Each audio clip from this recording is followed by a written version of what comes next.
Hey you guys, it's Brandon Chanel. Welcome back to my channel. Welcome to my Love and Marriage Huntsville review. I know I've been gone. I'm not going to catch up with the whole episode. I'm just going to pop in and give you the latest review on the latest episode. So, the episode starts off with Marceau and Martell, okay?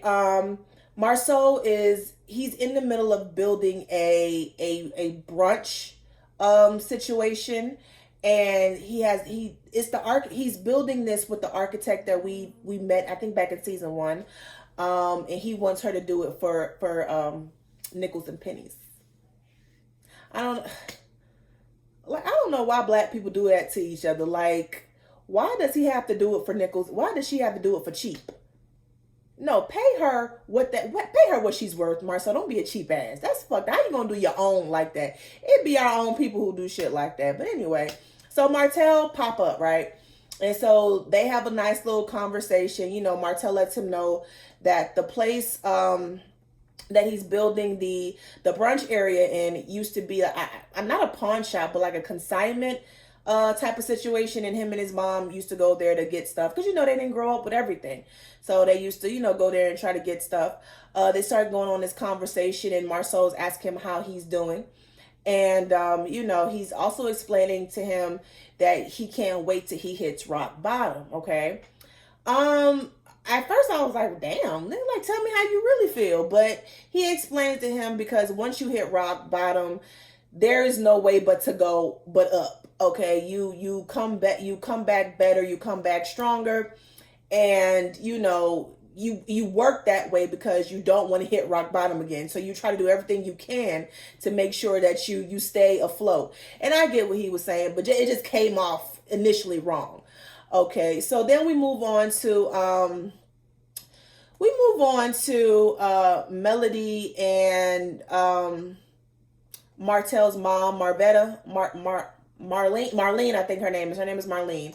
And they, you know, get to talking and everything else. And Melody lets her know that, you know, Martell is going around telling people that, you know, she cheated when they was together. And, you know, he's going around telling everyone who will listen. And his mama go, well, did you? And which, I'm not mad at her. That's her son. But, you know, whatever, you know. Melody says, you know, no, I moved out. I had a whole new apartment and we were separated. So she was talking to somebody for 3 weeks. They didn't have sex. And, you know, she did kind of insinuate that she is talking to somebody currently. She's been moved out since April and they're pending divorce. So some people count that as cheating. I'm not going to say whether I count it as cheating or not. I count it as getting even, okay? He had a whole girlfriend for 5 years. What was the reason Melody moved out in the first place anyway? Okay, so I just think that's completely irrelevant. She also lets his mom know that he's planning on asking for full custody. And his mama, oh no, I raised my kids, and I wasn't mad at her because Martell wants to put it out there that he's such a great father and things of that nature. And really, he probably leaving them kids with his mama. So, you know, it takes a village, as he's about to find out. Okay. Then the next scene is, you know, Tish and Marceau have a little cute little date night or what have you. Tish's body looks beautiful. I don't give a damn. I mean, she may not be up here all the way, but she does look beautiful. She has definitely stepped her game up. You know, her body is looking nice. That dress she had on was looking nice. I thought she looked beautiful. She's a beautiful woman. So then they go out. They have this little bubble. You know, it's COVID, so all the restaurants are not open. So they had COVID. It's not they had COVID, but they had to do the little bubble dinner situation because of COVID. And they get to talking, and Tish wanted to let her husband know that, you know, she appreciates him. He is the foundation of their family, and he worked so hard. And, you know, I thought it was a cute situation. I think every once in a while you have to make your spouse feel special. I wonder how often he does it for her, though. Because just like, you know, she wants to make sure that he knows that he's appreciated at the house, she needs to know that as well. Because while he's at work, you know, trying to provide for the family, she's at home holding it down with the kids, cleaning, washing his drawers, cooking, all that other stuff. So I think, it should be equal. If you're gonna make him feel special, he needs to make you feel special once in a while.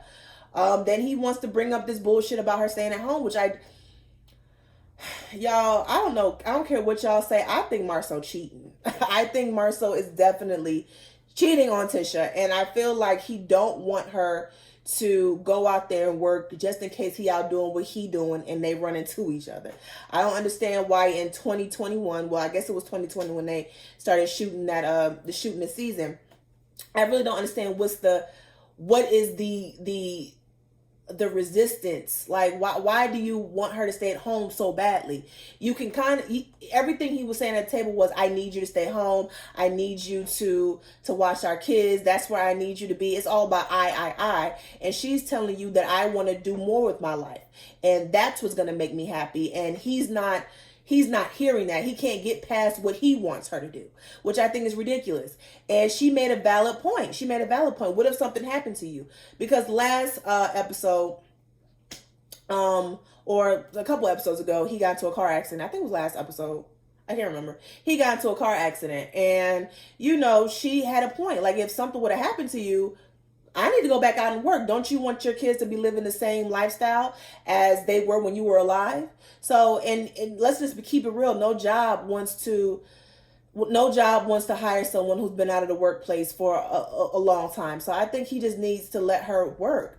Tish has it. Y'all can call Tish slow all y'all want to, and sometimes some of her mentality be kind of slowish, but she's very educated. She has a real estate license. I don't know if I have to go through all of that. I don't want to just go through all that education and go through getting the process of getting my real estate license just to stay home and and babysit. Well, not babysit, but just to sit at home, watch the kids, and cook and clean. Like, I feel like if I went through all of that, I need to be out here doing something. So they also talk about the possibility of Tish, trying to mend things with Melody. And, Marceau was like, he don't mind, but he wants to focus some of that energy on her family, which, she's been doing that all her majority of y'all's marriage. Like, goddamn, can she have something on her own?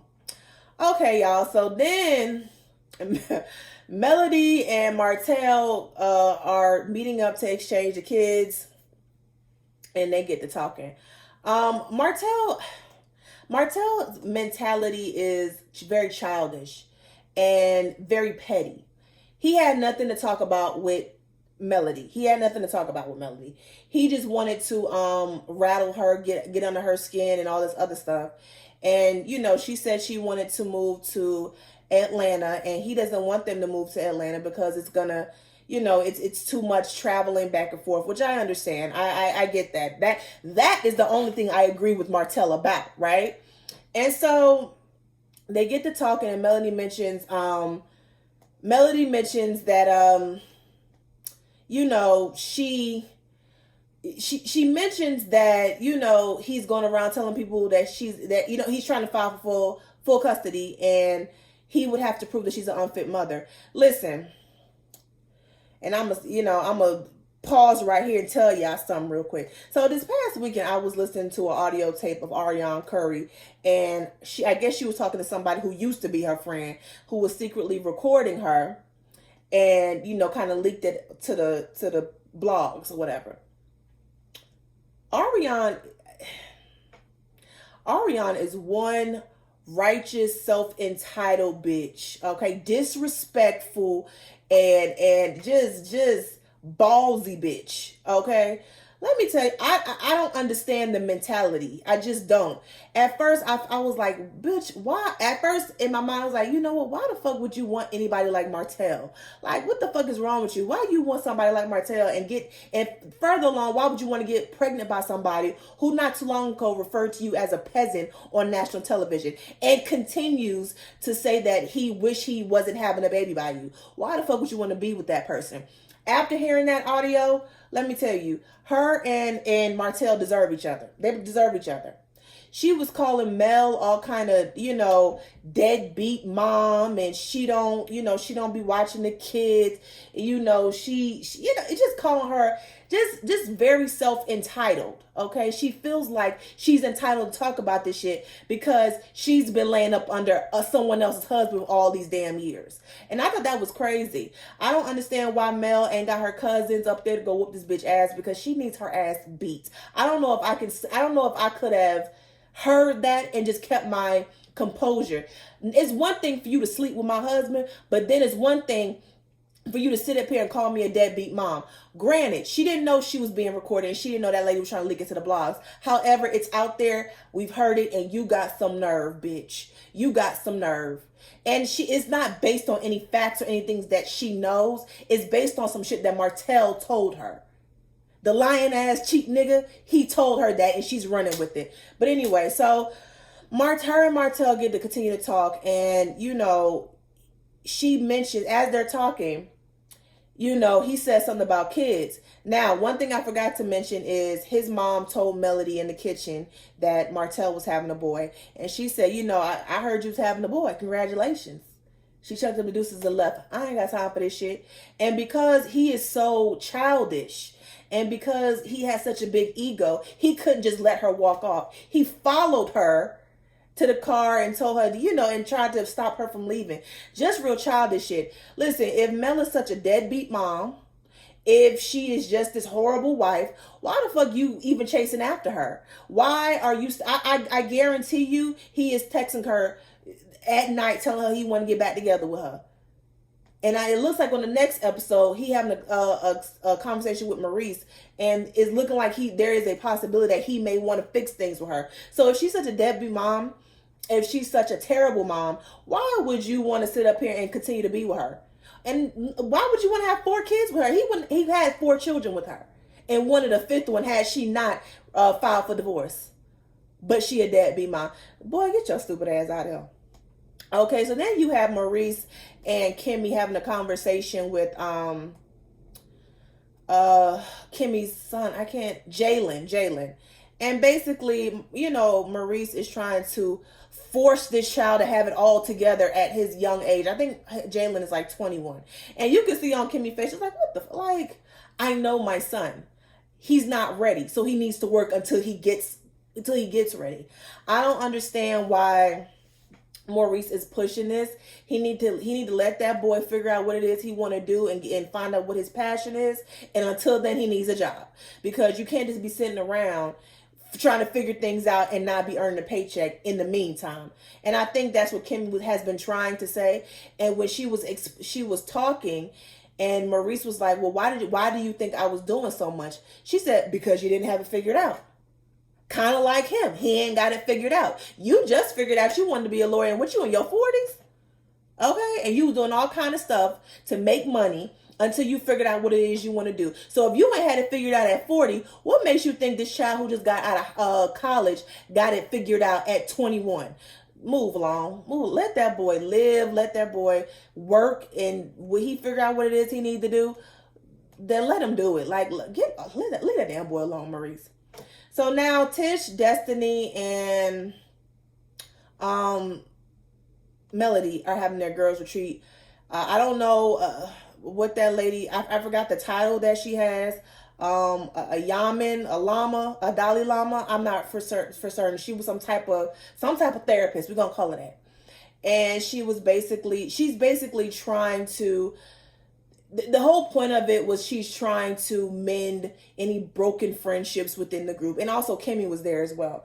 And, they started off playing a game. I think it was Twister they were playing. And it looked like everything was going good at the beginning. I think Tisha showed up on late on purpose. And then when she get there, it seemed like everyone is getting along. And it's like no space for me to be here. And I'm just like, Tish, you came late. Stop doing that. Stop doing that. You get on my nerve of doing that. Stop doing that shit. So then they get in a conversation about Melody and Tish. Now, one thing went on between Melody and Destiny. They were supposed to give out some cards to each other, and Melody gave her a card of protection. And I'm really interested in knowing Destiny's story now, because last season I did not see it for her, but I'm really interested in knowing her story. Most of all, I want to know where the fuck is LeBeric, because word on the street is he don't live with her. So I want to know what's going on with her and LeBerick. I'm interested now. I'm interested. Her and Tish end up getting into it. And, Melody says her shit. Tish is calling it bullshit and saying that didn't happen to me and that happened to you. Why are you putting it on me? And Melody was like, well, obviously I know more about your life than you do. Listen, Tish and Melody both said some things. People keep saying Tish started it when she said something about the BMW. Well, before then, Melody did say, you need to roll up at the bar when your husband there, so they were doing the tit for tat thing. This is where I have the issue.